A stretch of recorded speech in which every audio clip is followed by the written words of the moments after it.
ಓಂ ಶಾಂತಿ. ಇಂದಿನ ದಿನಾಂಕ 11/7/2024. ಪ್ರಾರ್ಥ ಮುರುಳಿ ಬಾಪ್ತಾದ ಮಧುಬನ. ಮಧುರ ಮಕ್ಕಳೇ, ಡೆಡ್ ಸೈಲೆನ್ಸ್ ಅರ್ಥಾತ್ ಅಶರೀರಿ ಆಗುವ ಸಮಯವು ಇದಾಗಿದೆ. ಇದೇ ಸ್ಥಿತಿಯಲ್ಲಿ ಇರುವ ಅಭ್ಯಾಸ ಮಾಡಿ. ಪ್ರಶ್ನೆ: ಎಲ್ಲದಕ್ಕಿಂತ ಉನ್ನತ ಗುರಿ ಯಾವುದು? ಅದು ಹೇಗೆ ಪ್ರಾಪ್ತಿ ಆಗುತ್ತದೆ? ಉತ್ತರ: ಸಂಪೂರ್ಣ ನಿರ್ವಿಕಾರಿ ದೃಷ್ಟಿಯವರಾಗುವುದು. ಸಿವಿಲ್ ಐ ಶ್ರೇಷ್ಠ ಗುರಿಯಾಗಿದೆ. ಕರ್ಮೇಂದ್ರಿಯಗಳಲ್ಲಿ ಸ್ವಲ್ಪವೂ ಚಂಚಲತೆ ಬರಬಾರದು. ಆಗಲೇ ಸಂಪೂರ್ಣ ನಿರ್ವಿಕಾರಿಗಳಾಗುತ್ತೀರಿ. ಈ ಸ್ಥಿತಿ ಆದಾಗ ವಿಶ್ವದ ರಾಜ್ಯ ಭಾಗ್ಯವೂ ಸಿಗುತ್ತದೆ. ಏರಿದರೆ ವೈಕುಂಠ ರಸ ಎಂದು ಗಾಯನವೂ ಸಹ ಇದೆ. ಅರ್ಥಾತ್ ಏರಿದರೆ ರಾಜರಿಗಿಂತಲೂ ರಾಜರೂ ಆಗುತ್ತಾರೆ, ಇಲ್ಲವೆಂದರೆ ಒಮ್ಮೆಲೆ ಪ್ರಜಾಪದವಿ. ಈಗ ಪರಿಶೀಲನೆ ಮಾಡಿಕೊಳ್ಳಿ, ನನ್ನ ವೃತ್ತಿಯು ಹೇಗಿದೆ? ಯಾವುದೇ ತಪ್ಪು ಆಗುತ್ತಿಲ್ಲವೇ? ಓಂ ಶಾಂತಿ. ಆತ್ಮ ಅಭಿಮಾನಿಗಳಾಗಿ ಕುಳಿತುಕೊಳ್ಳಬೇಕು. ತಂದೆಯು ಮಕ್ಕಳಿಗೆ ತಿಳಿಸುತ್ತಾರೆ, ತಮ್ಮನ್ನು ಆತ್ಮನೆಂದು ತಿಳಿಯಿರಿ. ಈಗ ತಂದೆಯು ಆಲ್ರೌಂಡರ್ ಮಕ್ಕಳನ್ನು ಪ್ರಶ್ನೆ ಮಾಡುತ್ತಾರೆ, ಸತ್ಯಯುಗದಲ್ಲಿ ಆತ್ಮ ಅಭಿಮಾನಿಗಳಾಗಿರುತ್ತಾರೋ ಅಥವಾ ದೇಹಾಭಿಮಾನಿಗಳೋ? ಅಲ್ಲಂತೂ ಸಹಜವಾಗಿಯೇ ಆತ್ಮ ಅಭಿಮಾನಿ ಆಗಿರುತ್ತಾರೆ. ಪದೇ ಪದೇ ನೆನಪು ಮಾಡುವ ಅವಶ್ಯಕತೆಯೇ ಇರುವುದಿಲ್ಲ. ಈಗ ಈ ಶರೀರಕ್ಕೆ ವಯಸ್ಸಾಯಿತು. ಈಗ ಇದನ್ನು ಬಿಟ್ಟು ಇನ್ನೊಂದು ಹೊಸದನ್ನು ತೆಗೆದುಕೊಳ್ಳಬೇಕು ಎಂದು ಅಲ್ಲಿ ಇಷ್ಟನ್ನಂತೂ ತಿಳಿಯುತ್ತಾರೆ. ಹೇಗೆ ಸರ್ಪದ ಉದಾಹರಣೆ ಇದೆಯೋ ಹಾಗೆಯೇ ಆತ್ಮವು ಈ ಹಳೆಯ ಶರೀರವನ್ನು ಬಿಟ್ಟು ಹೊಸದನ್ನು ತೆಗೆದುಕೊಳ್ಳುತ್ತದೆ. ಭಗವಂತನು ಉದಾಹರಣೆಯನ್ನು ಕೊಟ್ಟು ತಿಳಿಸುತ್ತಾರೆ, ತಾವು ಎಲ್ಲ ಮನುಷ್ಯರಿಗೆ ಜ್ಞಾನದ ಬೂಬು ಧ್ವನಿ ಮಾಡಿ ತಮ್ಮ ಸಮಾನ ಜ್ಞಾನವಂತರನ್ನಾಗಿ ಮಾಡಬೇಕಾಗಿದೆ. ಅದರಿಂದ ಅವರೂ ಸಹ ಸತ್ಯಯುಗಿ ನಿರ್ವಿಕಾರಿಗಳಾಗಿ ಬಿಡಬೇಕು. ಮನುಷ್ಯರಿಂದ ದೇವತೆಗಳನ್ನಾಗಿ ಮಾಡುವುದು ಸರ್ವಶ್ರೇಷ್ಠ ವಿದ್ಯೆಯಾಗಿದೆ. ಮನುಷ್ಯರನ್ನು ದೇವತೆಗಳನ್ನಾಗಿ ಮಾಡಿದರು ಎಂಬ ಗಾಯನವಿದೆಯಲ್ಲವೇ? ಅಂದಾಗ ಯಾರು ಮಾಡಿದರು? ದೇವತೆಗಳಂತೂ ಮಾಡಲಿಲ್ಲ. ಅಂದ ಮೇಲೆ ಭಗವಂತನೇ ಮನುಷ್ಯರನ್ನು ದೇವತೆಗಳನ್ನಾಗಿ ಮಾಡುತ್ತಾರೆ. ಮನುಷ್ಯರು ಈ ಮಾತುಗಳನ್ನು ಅರಿತುಕೊಂಡಿಲ್ಲ. ತಮ್ಮ ಗುರಿ ಉದ್ದೇಶವೇನೆಂದು ನಿಮ್ಮನ್ನು ಎಲ್ಲ ಕಡೆ ಪ್ರಶ್ನಿಸುತ್ತಾರೆ ಎಂದ ಮೇಲೆ ಗುರಿ ಉದ್ದೇಶದ ಬರವಣಿಗೆಯ ಚಿಕ್ಕ ಕಾರ್ಡನ್ನು ಏಕೆ ಮುದ್ರಿಸಬಾರದು? ಯಾರೇ ಕೇಳಿದರೂ ಅದನ್ನು ಕೊಟ್ಟರೆ ತಿಳಿದುಕೊಳ್ಳುತ್ತಾರೆ. ತಂದೆಯು ಬಹಳ ಚೆನ್ನಾಗಿ ತಿಳಿಸಿದ್ದಾರೆ. ಈ ಸಮಯದಲ್ಲಿ ಕಲಿಯುಗಿ ಪವಿತ್ರ ಪ್ರಪಂಚವಾಗಿದೆ. ಇದರಲ್ಲಿ ಅಪರಂಪಾರ ದುಃಖವಿದೆ. ಈಗ ನಾವು ಮನುಷ್ಯರನ್ನು ಸತ್ಯಯುಗಿ ಪಾವನ ಮಹಾನ್ ಸುಖಧಾಮದಲ್ಲಿ ಕರೆದುಕೊಂಡು ಹೋಗುವ ಸೇವೆ ಮಾಡುತ್ತಿದ್ದೇವೆ ಅಥವಾ ಮಾರ್ಗವನ್ನು ತಿಳಿಸುತ್ತಿದ್ದೇವೆ. ಅಂದರೆ ನಾವು ಅದ್ವೈತ್ಯ ಜ್ಞಾನವನ್ನು ಕೊಡುತ್ತೇವೆ ಎಂದಲ್ಲ. ಅವರು ಶಾಸ್ತ್ರಗಳ ಜ್ಞಾನವನ್ನು ಅದ್ವೈತ್ಯ ಜ್ಞಾನವೆಂದು ತಿಳಿಯುತ್ತಾರೆ. ವಾಸ್ತವದಲ್ಲಿ ಅದು ಅದ್ವೈತ್ಯ ಜ್ಞಾನವೆಂದು ತಿಳಿಯುವುದು ತಪ್ಪಾಗಿದೆ. ಮನುಷ್ಯರಿಗೆ ಸ್ಪಷ್ಟವಾಗಿ ತಿಳಿಸಬೇಕು. ಹೀಗೆ ಬರವಣಿಗೆ ಮುದ್ರಿಸಿದ ಪತ್ರಿಕೆ ಇದ್ದಾಗ ಅದರಿಂದ ಅವರು ಇವರ ಉದ್ದೇಶವೇನು ಎಂಬುದನ್ನು ಬಹಳ ಬೇಗನೆ ತಿಳಿದುಕೊಳ್ಳುತ್ತಾರೆ. ಕಲಿಯುಗಿ ಪತಿತ ಭ್ರಷ್ಟಾಚಾರಿ ಪ್ರಪಂಚವನ್ನು ಅಪಾರ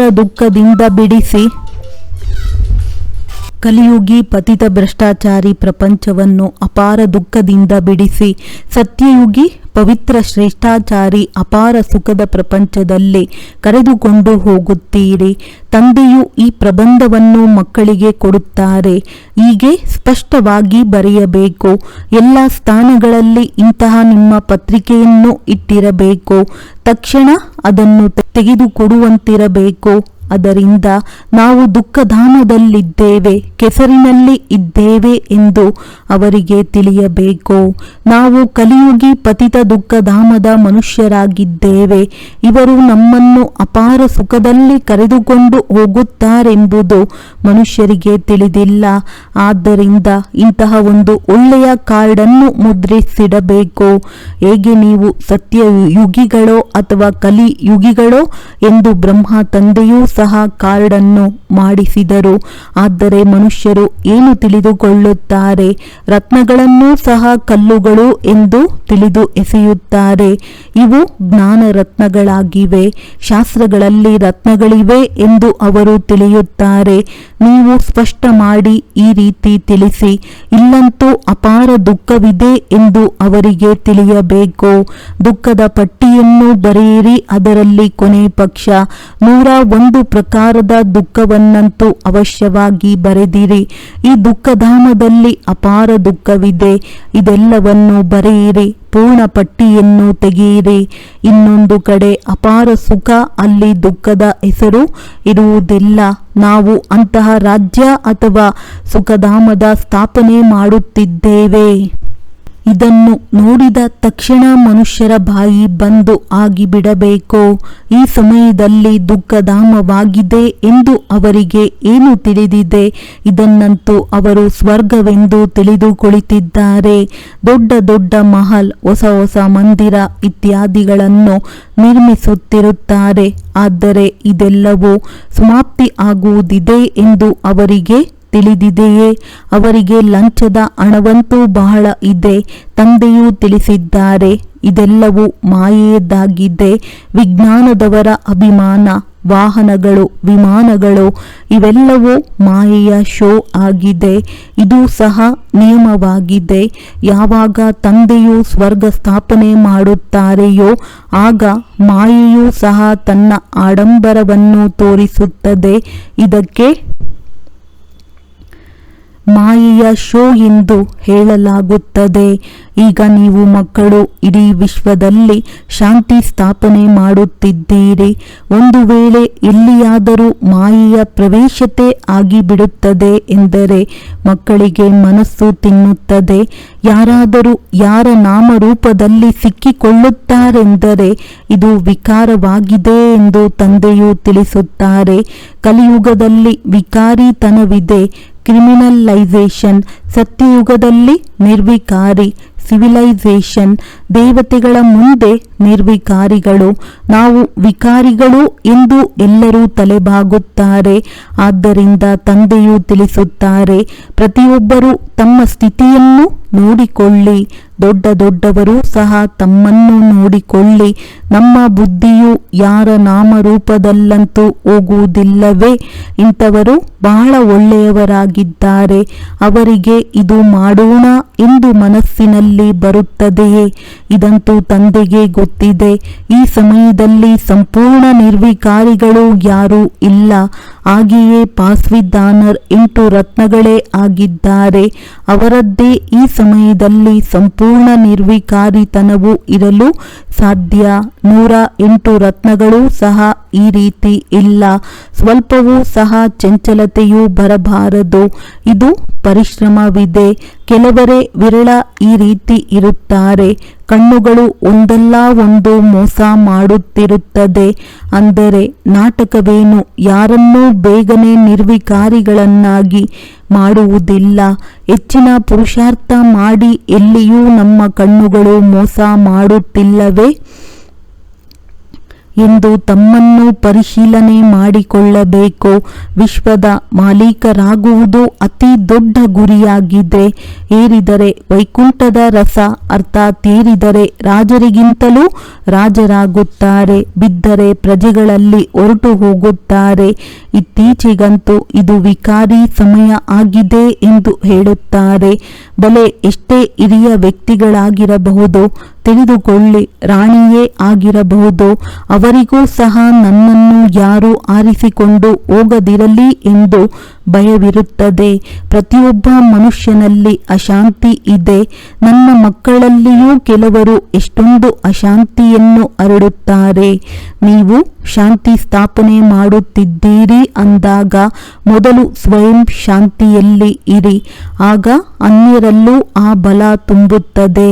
ಅಲ್ಲಂತೂ ಬಹಳ ಶಾಂತಿಯ ರಾಜ್ಯವೂ ನಡೆಯುತ್ತದೆ. ಕಣ್ಣುಗಳು ನಿರ್ವಿಕಾರಿ ಆಗಿಬಿಡುತ್ತದೆ. ಆದ್ದರಿಂದ ತಂದೆಯು ತಿಳಿಸುತ್ತಾರೆ, ಇಂದು ನಾನು ಆತ್ಮನ ವೃತ್ತಿ ಹೇಗಿತ್ತು ಎಂದು ತಮ್ಮ ಪರಿಶೀಲನೆ ಮಾಡಿಕೊಳ್ಳಿ. ಇದರಲ್ಲಿ ಬಹಳ ಶ್ರಮವಿದೆ. ತಮ್ಮ ಸಂಭಾಲನೆ ಮಾಡಿಕೊಳ್ಳಬೇಕಾಗಿದೆ. ಬೇಅದ್ದಿನ ತಂದೆಗೂ ಸಹ ಸತ್ಯವನ್ನು ತಿಳಿಸುವುದಿಲ್ಲ. ಹೆಜ್ಜೆ ಹೆಜ್ಜೆಯಲ್ಲಿ ತಪ್ಪುಗಳು ಆಗುತ್ತವೆ. ಸ್ವಲ್ಪವೂ ಆ ವಿಕಾರಿ ದೃಷ್ಟಿಯಿಂದ ನೋಡಿದ್ದೀರಿ. ತಪ್ಪಾಯಿತು ಎಂದರೆ ಅದನ್ನು ತಕ್ಷಣ ನೋಟ್ ಮಾಡಿಕೊಳ್ಳಿ. ಸುಧಾರಣೆ ಆಗುವವರೆಗೆ ಪ್ರತಿನಿತ್ಯವೂ 10-20 ತಪ್ಪುಗಳನ್ನಂತೂ ಮಾಡುತ್ತಲೇ ಇರುತ್ತೀರಿ. ಆದರೆ ತಂದೆಗೆ ಯಾರೂ ಸತ್ಯವನ್ನು ತಿಳಿಸುವುದಿಲ್ಲ. ದೇಹಾಭಿಮಾನಿಗಳಿಂದ ಒಂದಲ್ಲ ಒಂದು ಪಾಪವು ಅವಶ್ಯವಾಗಿ ಆಗುತ್ತದೆ. ಅದು ಒಳಗೆ ತಿನ್ನುತ್ತಿರುತ್ತದೆ. ತಪ್ಪು ಎಂದು ಯಾವುದಕ್ಕೆ ಹೇಳುತ್ತಾರೆ ಎಂಬುದು ಸಹ ಕೆಲವರಿಗೆ ತಿಳಿಯುವುದಿಲ್ಲ. ಪ್ರಾಣಿಗಳು ತಿಳಿಯುತ್ತವೆಯೇ? ನೀವು ಸಹ ಈ ಜ್ಞಾನ ಸಿಗುವ ಮುಂಚೆ ಕೋತಿ ಬುದ್ಧಿಯವರಾಗಿದ್ದೀರಿ. ಈಗ ಕೆಲವರು 50%, ಕೆಲವರು 10% ಹೀಗೆ ಪರಿವರ್ತನೆ ಆಗುತ್ತಾ ಹೋಗುತ್ತಿದ್ದಾರೆ. ಈ ಕಣ್ಣುಗಳಂತೂ ಬಹಳ ಮೋಸ ಮಾಡುವಂಥದ್ದಾಗಿದೆ. ಎಲ್ಲದಕ್ಕಿಂತ ತೀಕ್ಷ್ಣವಾದವು ಕಣ್ಣುಗಳು ಆಗಿವೆ. ತಂದೆಯು ತಿಳಿಸುತ್ತಾರೆ, ನೀವು ಆತ್ಮಗಳು ಅಶರೀರಿಯಾಗಿ ಬಂದಿದ್ದೀರಿ. ಶರೀರ ಇರಲಿಲ್ಲ. ಈಗಲೂ ಸಹ ನಿಮಗೆ ಇದರ ನಂತರ ಯಾವ ಶರೀರವನ್ನು ಪಡೆಯುತ್ತೀರಿ, ಯಾವ ಸಂಬಂಧದಲ್ಲಿ ಹೋಗುತ್ತೇವೆ ಎಂದು ಗೊತ್ತಿದೆಯೇ? ತಿಳಿಯುವುದಿಲ್ಲ. ಗರ್ಭದಲ್ಲಿ ಬಹಳ ಆಳವಾದ ಶಾಂತಿಯಲ್ಲಿ ಇರುತ್ತೀರಿ. ಆತ್ಮವು ಸಂಪೂರ್ಣ ಶಾಂತವಾಗಿರುತ್ತದೆ. ಯಾವಾಗ ಶರೀರ ಬೆಳವಣಿಗೆ ಆಗುವುದೋ ಆಗ ತಿಳಿಯುತ್ತದೆ. ಅಂದ ಮೇಲೆ ನೀವು ಈ ರೀತಿಯಾಗಿ ಹೋಗಬೇಕಾಗಿದೆ. ನಾವು ಈಗ ಈ ಹಳೆಯ ಶರೀರವನ್ನು ಬಿಟ್ಟು ಹೋಗಬೇಕಾಗಿದೆ. ನಂತರ ಯಾವಾಗ ಶರೀರವನ್ನು ಪಡೆಯುತ್ತೇವೆಯೋ ಆಗ ಸ್ವರ್ಗದಲ್ಲಿ ನಮ್ಮ ಪಾತ್ರವನ್ನು ಅಭಿನಯಿಸುತ್ತೇವೆ. ಇದು ಸಂಪೂರ್ಣ ಶಾಂತಿಯ ಅನುಭವ ಮಾಡುವ ಸಮಯವಾಗಿದೆ. ಬಲೆ ಆತ್ಮವು ಸಂಸ್ಕಾರವನ್ನು ತೆಗೆದುಕೊಂಡು ಹೋಗುತ್ತದೆ. ಯಾವಾಗ ಶರೀರವು ಬೆಳವಣಿಗೆ ಹೊಂದುತ್ತದೆಯೋ ಆಗ ಸಂಸ್ಕಾರವು ಇಮರ್ಜ್ ಆಗುತ್ತದೆ. ಈಗ ನೀವು ಮನೆಗೆ ಹೋಗಬೇಕಾಗಿದೆ. ಆದ್ದರಿಂದ ಹಳೆಯ ಪ್ರಪಂಚ, ಹಳೆಯ ಶರೀರದ ಪರಿವೆಯನ್ನು ತೆಗೆಯಬೇಕು. ಏನೂ ಸಹ ನೆನಪು ಇರಬಾರದು. ಬಹಳ ಪತ್ತೆಯನ್ನಿಡಬೇಕು. ಪತ್ಯೆ ಯಾವುದು ಒಳಗೆ ಇರುವುದೋ ಅದೇ ಹೊರಗೆ ಬರುತ್ತದೆ. ಶಿವ ತಂದೆಯಲ್ಲಿಯೂ ಸಹ ಜ್ಞಾನವಿದೆ. ತಿಳಿಸುತ್ತಾರೆ, ನನ್ನದು ಪಾತ್ರವಿದೆ. ನನಗಾಗಿಯೇ ಜ್ಞಾನ ಸಾಗರ ಎಂದು ಹೇಳುತ್ತಾರೆ. ಮಹಿಮೆ ಮಾಡುತ್ತಾರೆ. ಅರ್ಥವೇನನ್ನೂ ತಿಳಿದುಕೊಂಡಿಲ್ಲ. ಈಗ ನೀವು ಅರ್ಥ ಸಹಿತ ತಿಳಿದುಕೊಂಡಿದ್ದೀರಿ. ಬಾಕಿ ಆತ್ಮದ ಬುದ್ಧಿ ಹೀಗೆ ಕಾಸಿಗೂ ಬೆಲೆ ಇಲ್ಲದಂತೆ ಆಗಿಬಿಡುತ್ತದೆ ಎಂದಾಗ ತಂದೆಯು ನಿಮ್ಮನ್ನು ಎಷ್ಟೊಂದು ಬುದ್ಧಿವಂತರನ್ನಾಗಿ ಮಾಡುತ್ತಾರೆ. ಬಲೆ ಮನುಷ್ಯರ ಬಳಿಯಂತೂ ಕೋಟಿಗಳು ಪದಮಗಳು ಇರಬಹುದು. ಆದರೆ ಇದೆಲ್ಲವೂ ಮಾಯೆಯ ಆಡಂಬರವಾಗಿದೆಯಲ್ಲವೇ? ವಿಜ್ಞಾನದಲ್ಲಿ ನಮ್ಮ ಕೆಲಸಕ್ಕೆ ಬರುವ ವಸ್ತುಗಳು ಸತ್ಯಯುಗದಲ್ಲಿಯೂ ಬರುತ್ತದೆ. ಅದನ್ನು ತಯಾರಿಸುವವರು ಅಲ್ಲಿಯೂ ಹೋಗುತ್ತಾರೆ. ರಾಜರಂತೂ ಆಗುವುದಿಲ್ಲ. ಇವರು ಕೊನೆಯಲ್ಲಿ ನಿಮ್ಮ ಬಳಿ ಬರುತ್ತಾರೆ ಮತ್ತೆ ಅನ್ಯರಿಗೂ ಕಲಿಸುತ್ತಾರೆ. ಒಬ್ಬ ತಂದೆಯಿಂದ ನೀವು ಎಷ್ಟೊಂದು ಕಲಿಯುತ್ತೀರಿ. ಒಬ್ಬ ತಂದೆಯು ಪ್ರಪಂಚವನ್ನು ಹೇಗಿದ್ದದ್ದನ್ನು ಹೇಗೆ ಮಾಡುತ್ತಾರೆ. ಸದಾ ಮೊಟ್ಟಮೊದಲು ಒಬ್ಬರು ಅನ್ವೇಷಣೆ ಮಾಡುತ್ತಾರೆ, ನಂತರ ಹರಡುತ್ತಾರೆ. ಹೇಗೆ ಬಾಂಬುಗಳು ತಯಾರಿಸುವವರೂ ಸಹ ಒಬ್ಬರೇ ಇದ್ದರು. ನಂತರ ಇದರಿಂದ ಪ್ರಪಂಚವು ವಿನಾಶ ಆಗಿಬಿಡುವುದೆಂದು ತಿಳಿಯಿತು. ಆಗ ಅನ್ಯರು ಮಾಡುತ್ತಾ ಹೋದರು. ಸತ್ಯಯುಗದಲ್ಲಿಯೂ ವಿಜ್ಞಾನವೂ ಬೇಕಲ್ಲವೇ? ಸಮಯವಿದೆ, ಕಲಿತು ಬುದ್ಧಿವಂತರಾಗಿ ಬಿಡುತ್ತೀರಿ. ತಂದೆಯ ಪರಿಚಯ ಸಿಕ್ಕಿತು ಎಂದರೆ ಸ್ವರ್ಗದಲ್ಲಿ ಬಂದು ನೌಕರ ಚಾಕರರಾಗುತ್ತಾರೆ. ಅಲ್ಲಿ ಎಲ್ಲವೂ ಸುಖದ ಮಾತುಗಳು ಇರುತ್ತವೆ. ಯಾವುದು ಸುಖಧಾಮದಲ್ಲಿ ಇತ್ತೋ ಅದು ಪುನಃ ಆಗುತ್ತದೆ. ಅಲ್ಲಿ ಯಾವುದೇ ರೋಗ ದುಃಖದ ಮಾತುಗಳು ಇಲ್ಲ. ಇಲ್ಲಂತೂ ಅಪರಂಪಾರ ದುಃಖವಿದೆ, ಅಲ್ಲಿ ಅಪರಂಪಾರ ಸುಖವಿದೆ. ಈಗ ನಾವು ಅದನ್ನು ಸ್ಥಾಪನೆ ಮಾಡುತ್ತಿದ್ದೇವೆ. ದುಃಖಹರ್ತ ಸುಖಕರ್ತ ತಂದೆ ಒಬ್ಬರೇ ಆಗಿದ್ದಾರೆ. ಮೊಟ್ಟ ಮೊದಲು ತಮ್ಮ ಸ್ಥಿತಿಯನ್ನು ಈ ರೀತಿ ಮಾಡಿಕೊಳ್ಳಬೇಕು. ಇದರಲ್ಲಿ ಕೇವಲ ಪಂಡಿತತನವಿರಬಾರದು. ಇಂತಹ ಒಂದು ಪಂಡಿತನ ಕಥೆಯೂ ಇದೆ.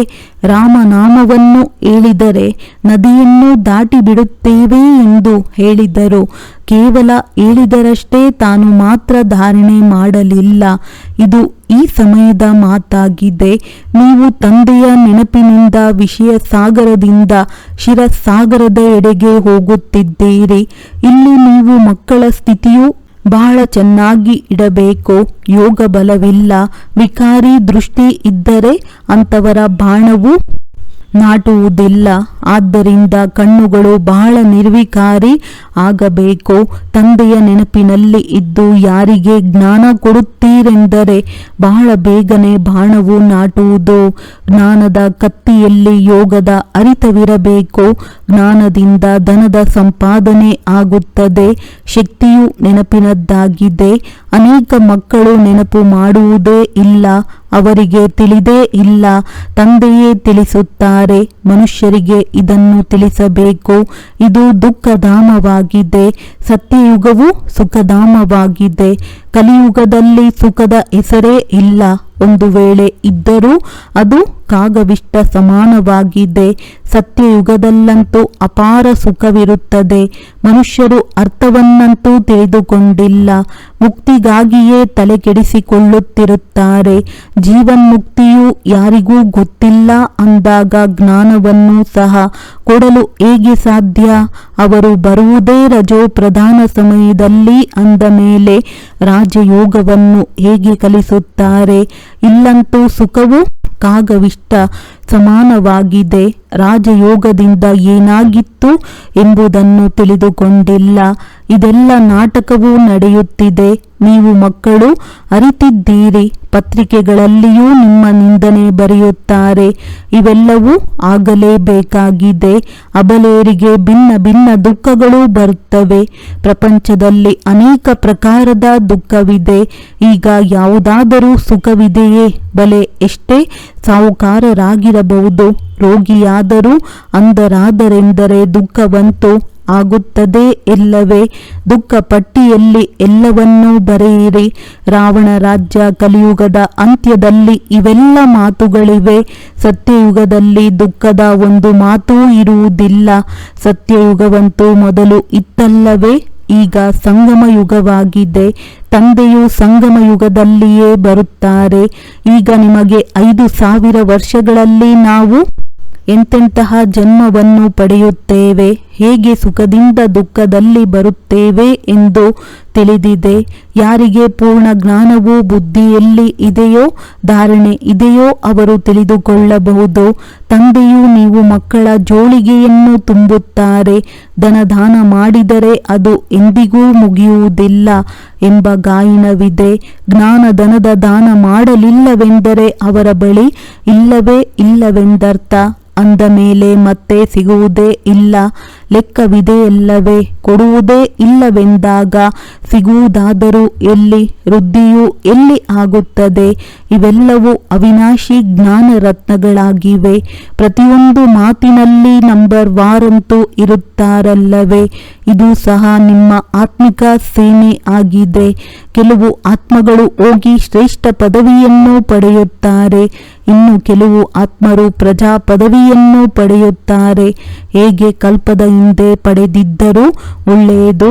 ಮಧುರಾತಿ ಮಧುರ ಅಗಲಿ ಮರಳಿ ಸಿಕ್ಕಿರುವಂತಹ ಮಕ್ಕಳಿಗೆ ಪ್ರೀತಿಯ ಮಾತ್ಪಿತಾ ಬಾಪ್ತಾದರವರ ನೆನಪು, ಪ್ರೀತಿ ಹಾಗೂ ಸುಪ್ರಭಾತ. ಆತ್ಮೀಯ ಮಕ್ಕಳಿಗೆ ಆತ್ಮೀಯ ತಂದೆಯ ನಮಸ್ತೆ. ಧಾರಣೆಗಾಗಿ ಮುಖ್ಯ ಸಾರ.